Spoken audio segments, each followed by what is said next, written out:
Halo semuanya, gimana nih kabar kalian? Semoga baik-baik aja ya. Seperti biasa, balik lagi di channel gua, Bega Kiswanto.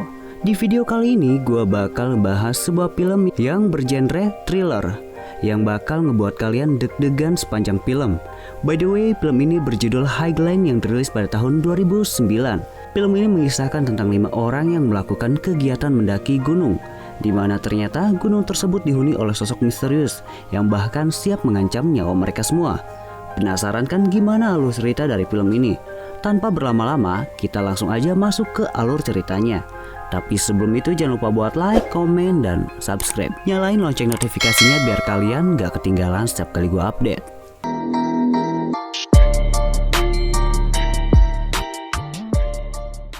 Cerita ini kita akan diperlihatkan di mana ada 5 orang pendaki yang tengah melakukan persiapan sebelum pendakian dimulai. Di mana ada Fred sebagai leader bersama pacarnya Karin, lalu ada Chloe dan pacarnya Luke, dan mantan pacar Chloe yaitu William yang sepertinya belum bisa move on setelah putus dari Chloe. Singkat cerita, mereka berlima pun pergi untuk melakukan pendakian. Awalnya semua nampak berjalan lancar dan baik-baik saja. Sampai akhirnya mereka menemukan sebuah tanda di mana gunung itu tidak bisa didaki sama sekali karena jalur pendakian yang akan mereka lalui telah tertutup reruntuhan. Tidak kehilangan akal, lalu Fred memanjat sebuah tebing yang berada di sana, dan saat dirasa semuanya aman, mereka semua menyusul Fred untuk naik ke atas.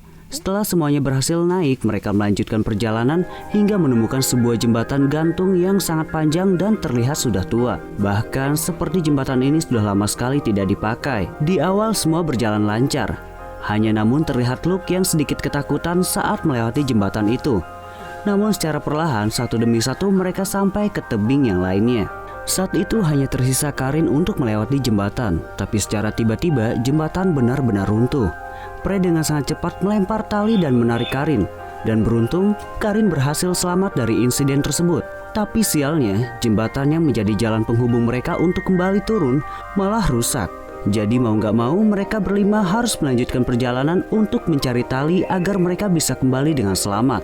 Belum lama melanjutkan perjalanan, kesialan kembali terjadi. Kali ini tali pengaman tebing yang sedang mereka lewati terputus. Fred dan Karin pun mencoba naik untuk mengaitkan tali ke atas tebing. Di sisi lain, Luke yang masih terjebak bersama Chloe dan William pun mulai panik dan merasa ketakutan. Scene beralih ke Fred dan Karin yang telah sampai di atas. Namun saat sedang melihat sekitar, secara tiba-tiba kaki Fred terkena jebakan beruang.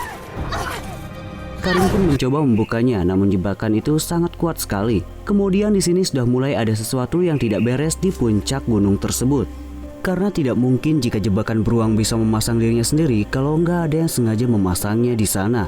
Karin sedang terjebak masalah, begitu juga dengan Luke, William, Chloe yang dari tadi menunggu di pinggir tebing.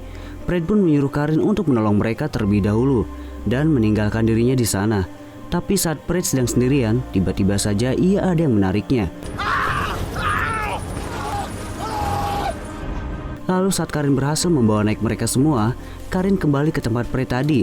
Namun Fred sudah menghilang dan hanya menyisakan perangkap beruang yang telah lepas dari kakinya Fred. Akhirnya mereka pun memutuskan melanjutkan perjalanan sembari mencari Fred. Di tengah pencarian terjadi perselisihan antara Luke dan William. Dan di saat Chloe mencoba memisahkan mereka, dia malah terjatuh ke sebuah lubang. Karin pun segera turun untuk menolongnya. Didapati Chloe dengan keadaan tangan tertusuk sebuah bambu. Beruntung Chloe berhasil diselamatkan. Kita bisa lihat ternyata kejadian selama ini bukanlah kebetulan, melainkan jebakan yang sengaja dipasang untuk berburu. Namun kali ini mereka semua incarannya. Malam pun tiba. Di tengah hujan yang lebat, mereka pun melanjutkan perjalanan untuk mencari Fred. Kali ini mereka saling mengikatkan tali agar tidak terpisah satu sama lain.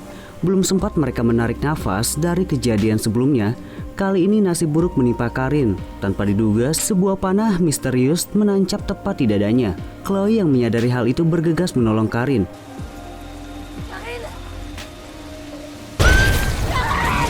Namun kali ini mereka harus merelakannya karena Karin dibawa oleh sosok misterius itu. Jadi mau tidak mau mereka bertiga harus melanjutkan perjalanannya lagi.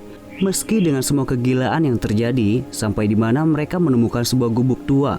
Saat masuk mereka bertiga dikejutkan dengan Fred yang sudah berada di sana dengan keadaan yang sangat mengerikan sekali. Setelah itu William pun memeriksa tempat itu untuk mencari benda yang bisa membantu mereka keluar dari tempat itu. Akhirnya ia menemukan tas Fred yang berisikan alat keselamatan di ruang bawah tanah.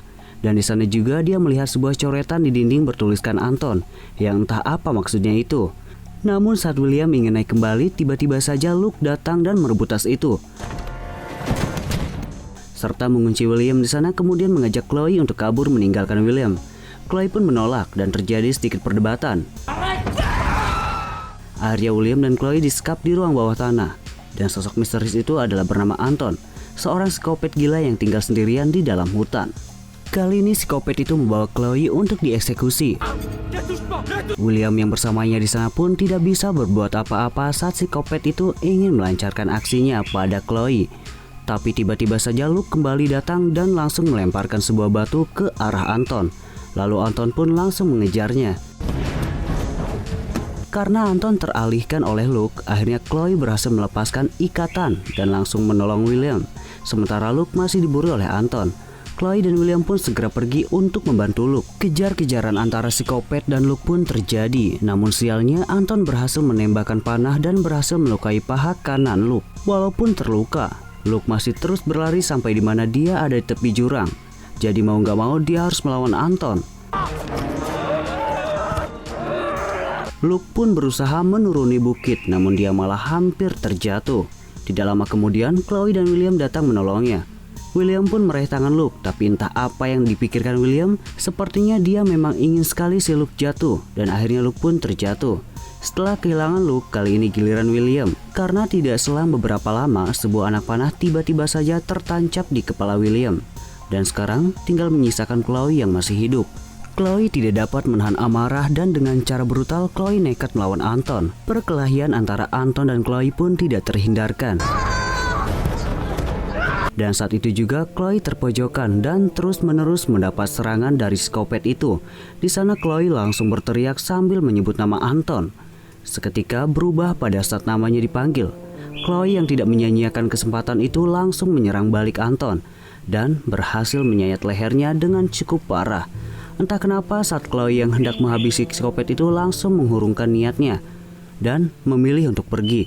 Tapi psikopat Anton berdiri dan mendekati tali yang sedang digunakan Chloe. Dan film pun berakhir. Inti dari cerita ini adalah kisah kelima sahabat yang ingin melakukan pendakian di sebuah gunung. Namun itu semua gagal karena pendakian yang seharusnya menyenangkan malah menjadi akhir hidup mereka. Paham kan gimana menurut kalian? Tapi sebelum itu jangan lupa buat like, komen, dan subscribe. Nyalain lonceng notifikasinya biar kalian gak ketinggalan tiap kali gua update.